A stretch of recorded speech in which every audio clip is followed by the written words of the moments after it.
Paz, Senhor, povo de Deus. Paz, Senhor, Liliane. Paz do Senhor, Vivi. Paz, Senhor, Alisson. Paz do Senhor. Paz do Senhor, Alisson. Paz do Senhor. Hoje nós estamos aqui mais uma vez para poder ter um diálogo sobre a palavra de Deus, né, Vivi? Comentar sobre a palavra do Senhor. E nós estamos aqui com a presença do Alisson, que vai trazer uma palavra para nós nesse dia, né? Creio que muito Deus vai falar ao nosso coração através desta palavra. Vamos lá, o Alisson, onde nós vamos ler? Nós vamos ler 1 Samuel, capítulo 3, versículo 1. E o mancebo Samuel servia ao Senhor perante Eli, e a palavra do Senhor era de muita valia naqueles dias. Não havia visão manifesta. E sucedeu naquele dia que, estando ele deitado no seu lugar, e os seus olhos se começavam já a escurecer, que não podia ver, e estando também Samuel já deitado, antes que a lâmpada de Deus se apagasse no templo do Senhor, em que estava a arca da aliança, o Senhor chamou a Samuel e disse-lhe: Eis-me aqui. E correu a Eli e disse: Eis-me aqui, por que tu me chamaste? Mas ele disse: Não te chamei eu, torna a deitar-te. E foi e se deitou. E o Senhor tornou a chamar outra vez a Samuel.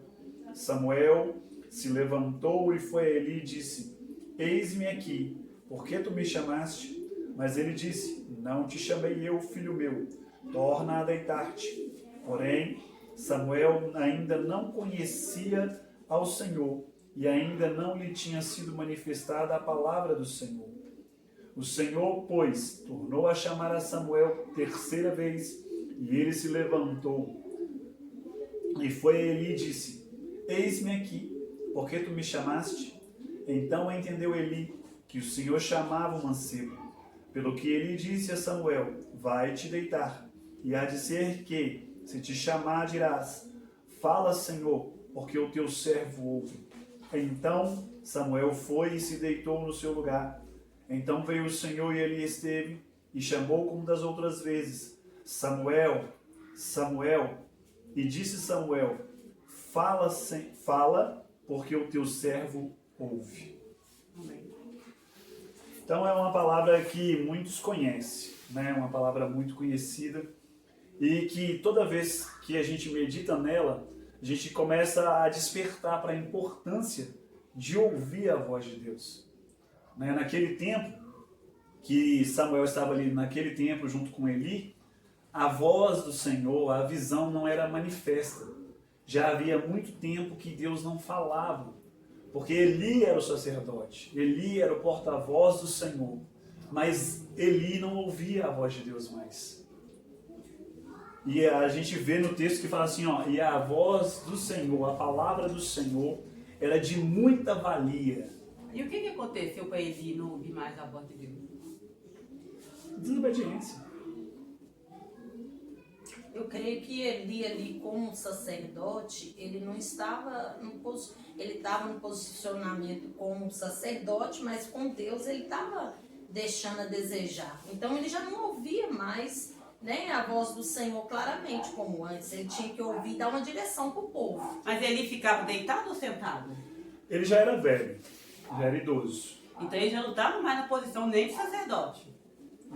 Selena, assim, sabe? Porque, né? Ele não estava mais em posição nenhuma, Lilian. Não, de sacerdote que eu falo como cargo. Né? Ele estava no cargo, mas não estava de acordo com a vontade de Deus ali. Né? O posicionamento espiritual dele com Deus não estava do jeito que Deus queria. Até porque, você falou assim, obediência.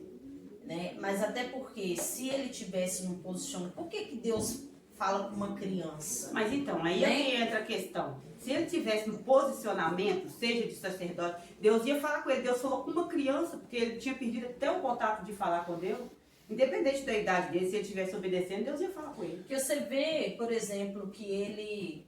Tudo que estava acontecendo ali, ele estava deixando desapercebido.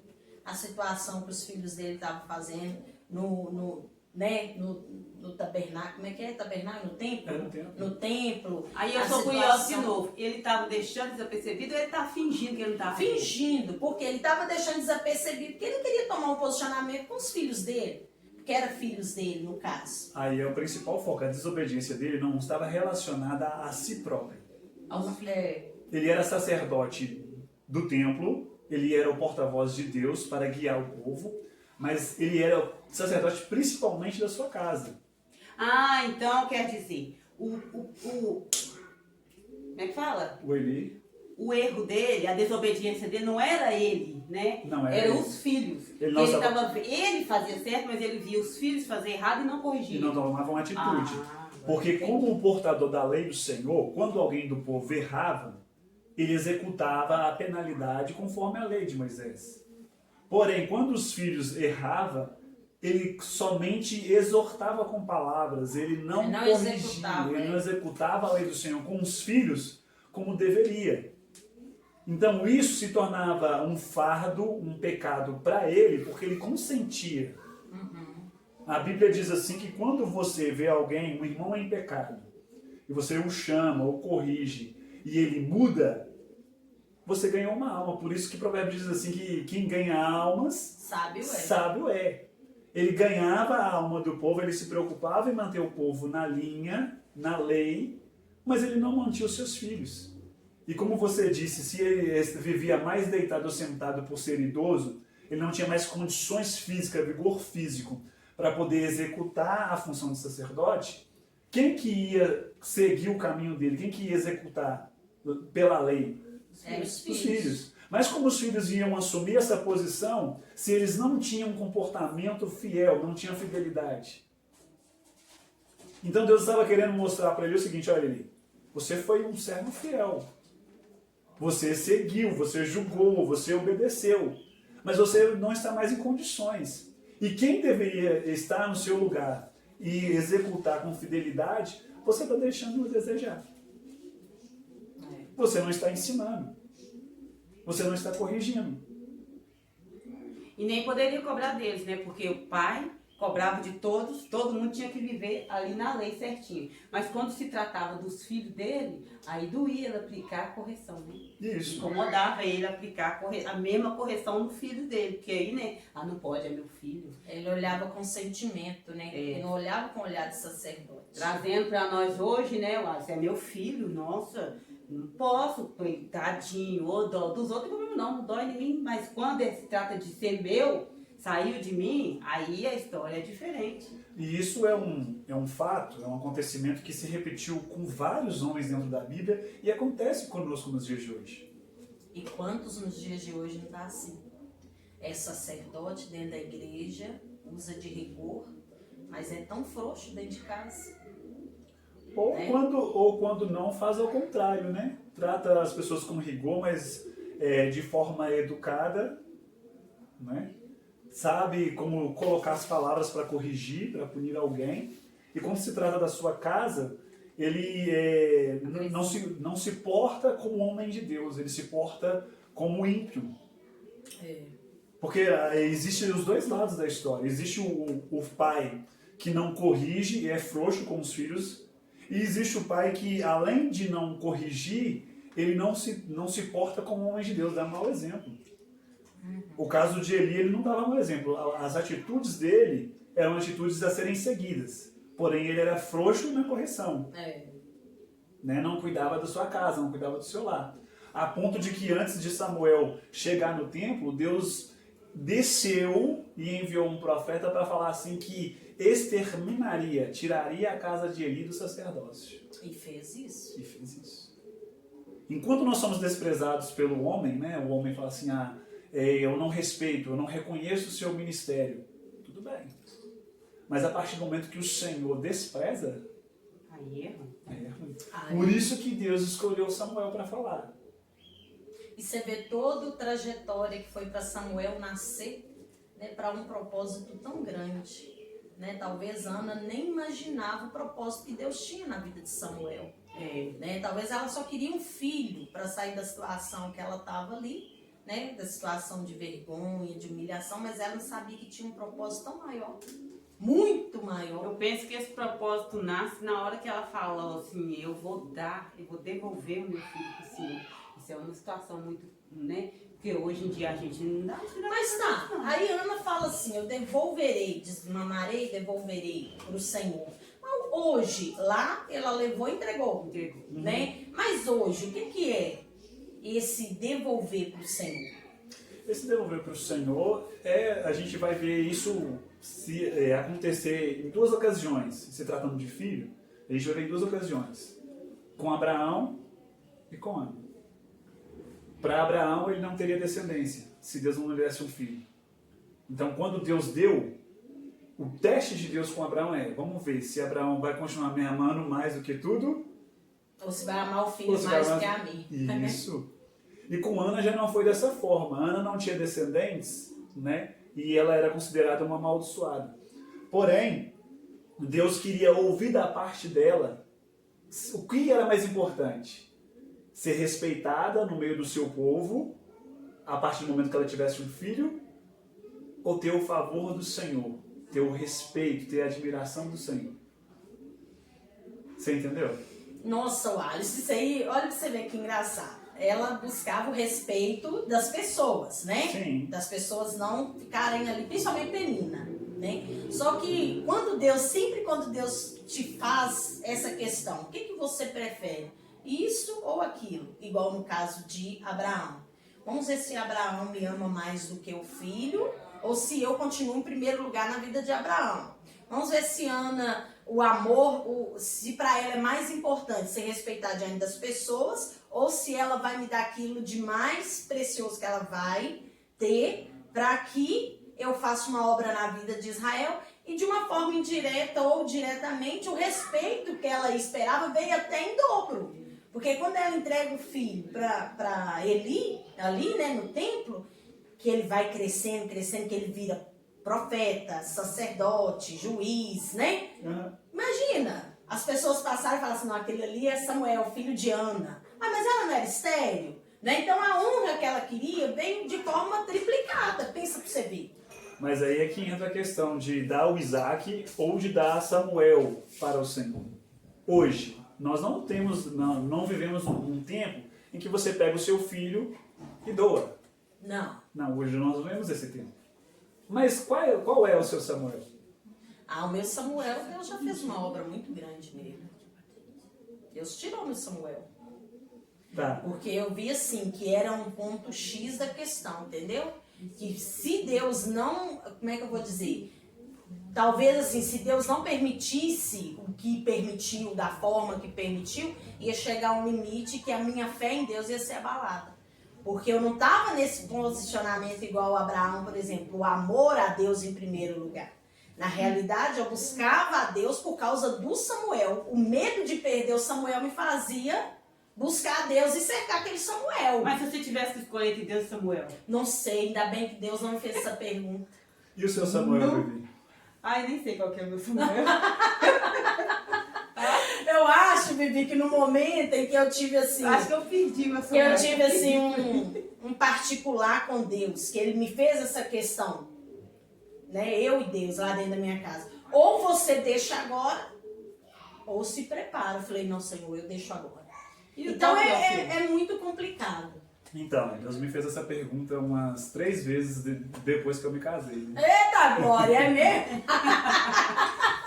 Vamos ver qual foi a pergunta. Eu tava indo... E sempre quando eu tô na rua sozinho, né? Deus nunca me fez essa pergunta dentro de casa. Eu tava indo comprar pão na padaria. E eu orando, né? Orando em favor da minha esposa, Deus falou comigo assim: você ama a sua esposa mais do que a mim? Eita glória. E aí? Eu não soube responder. Tá vendo? É nessa Nossa, hora que perigo! Nessa hora que o negócio fica feio. Porque a nossa fé, Vivi, você tá muito bem ali, mas quando Deus te coloca no paredão, igual colocou Abraão e colocou Ana, ou você entrega o Isaac para provar que você ama a Deus, porque de qualquer maneira, né, o que fosse acontecer ia acontecer. Ou você continua com o seu Isaac, a sua fé, né, no Senhor ali pode ser abalado. Então chega um limite assim que você fica, meu Deus, e agora? É difícil. Mas aí eu respondi e falei: Senhor, eu quero sempre amar o Senhor acima de qualquer coisa. Né? Então, mas voltando para essa palavra de Samuel, a gente vê que Samuel ele assumiu uma posição que deveria ser de Eli aos seus filhos, né? Mas uma coisa que me chama muita atenção é que... E tem um detalhe nisso aí, que você falou uma coisa agora muito importante. Samuel assumiu uma posição que deveria ser de Eli ou dos filhos deles. Só que Samuel assumiu com permissão de Deus. É verdade. Porque às vezes a gente assume um trem que não é pra gente, e aí a gente se lasca. Entendeu? Então eu acho isso um ponto muito importante. Ele assumiu uma posição que era de Eli e dos filhos de Eli, mas Deus permitiu ele fazer tudo. Antes de tudo, Deus tirou, né? Eli e seus filhos, né? Para ele assumir. Senão, Deus ele é muito perfeito. Senão, ele não ia também conseguir assumir com Eli e seus filhos atrapalhando ali a coisa. Mas no momento que Deus chamou ele, Samuel lá com Eli, Eli ainda estava na posição que ele foi chamado para estar. O que acontece? Quando Samuel entrou, foi com permissão, você está entendendo? Ele não entrou, Liliana, porque ele está fazendo isso errado, então eu vou assumir o lugar dele, porque eu vou fazer direitinho. Não, foi permissão de Deus. Porque às vezes nós fazemos muito isso, Liliana. Entendeu? O sonho da irmã. Aí a mulher entregou o bebê para a pastora não quis beber, ela foi lá e pegou. Era para ela? Não era, você está entendendo? É isso que é o meu pensamento, né? Porque eu penso muito doido. Mas o meu pensamento, sim, eu achei dessa situação, todas que vocês falaram, eu peguei esse ponto aí. O que me chama a atenção nessa palavra, o fato de Deus ter permitido, é porque Deus encontrou alguém que tinha tempo para ouvir ele. Alguém que foi colocado ali para servir exatamente ao Senhor. Ele não estava ali para mais nada, só para servir. Só para servir. A mãe dele entregou ele para isso. É seu, faça. Quando eu perguntei qual que era o seu Samuel, qual que é o seu Samuel, eu quero saber, o questionamento é, o que é que nós estamos dispostos a abrir mão para servir só ao Senhor? Porque a gente preocupa com muita coisa. Preocupa com emprego, preocupa com casamento, preocupa com congregação, preocupa com o que os outros estão pensando a nosso respeito. O que eu estava dizendo aqui? Que eu queria ter uma boa relação com as pessoas da congregação, com as pessoas que eu conheci, e o fato de não ter me tirou esses dias do sono e eu ficava achando a situação mal resolvida e fiquei desgastado, sobrecarregado. Mas aí vem a questão que eu falei de Ana. Qual que é mais importante para você, Ana? O respeito de Penina, o respeito do seu esposo, do seu povo, ou o meu respeito? Na hora que eu falei isso, já passou um filme na minha cabeça, eu falei, gente, eu estou sofrendo, estou me sobrecarregando por algo que eu não deveria. Qual que é mais importante? O convívio, o respeito, o amor das pessoas que eu conheci, o relacionamento com elas, ou o relacionamento com Deus? Verdade. Qual que é mais importante? E às vezes, Wallace, se você está falando, às vezes a gente foca tanto em querer um bom relacionamento com alguém ou com algumas pessoas que você acaba perdendo a sua intimidade com Deus ali, porque você está tão focado naquilo ali, sabe? Que você acaba perdendo o centro de tudo. Foi o que aconteceu com Eli. Por que que ele não agia de forma rígida com os filhos? Com medo de perder os seus filhos. Mas os filhos já estavam perdidos, né? Dentro do tempo. De qualquer maneira. Então, gente, por hoje é isso. Que vocês venham conseguir entender o que nós tentamos passar para vocês. Cada um expôs o seu pensamento, a sua posição, seu questionamento. E por hoje nós ficamos por aqui, já agradecendo ao Alisson pela presença. Amém. Muito especial, né? E que, por mim, a paz do Senhor, fique com Deus. Até a próxima. Paz do Senhor, Liliana. Paz do Senhor, Vivi. Paz Paz do do Senhor, Senhor, Alisson. Deus Senhor. abençoa. Fica com Deus. E hoje nós vamos finalizar diferente. Hoje quem vai orar para finalizar o nosso programa é o irmão Alisson. A honra. Amém. Senhor, nós te louvamos por essa oportunidade. A tua palavra, Deus, ela é fonte de vida. A tua palavra, Deus, ela transborda tesouros, coisas preciosas. Que não fique somente, ó Deus, em nossos corações, e não só neste vídeo, mas que produza vida em todas as pessoas, ó Deus, que estão assistindo. Que elas também sejam tocadas. Ó Deus, e valorizem a oportunidade de ouvir a tua voz, de ter um relacionamento com o Senhor, no nome de Jesus. Amém. Amém.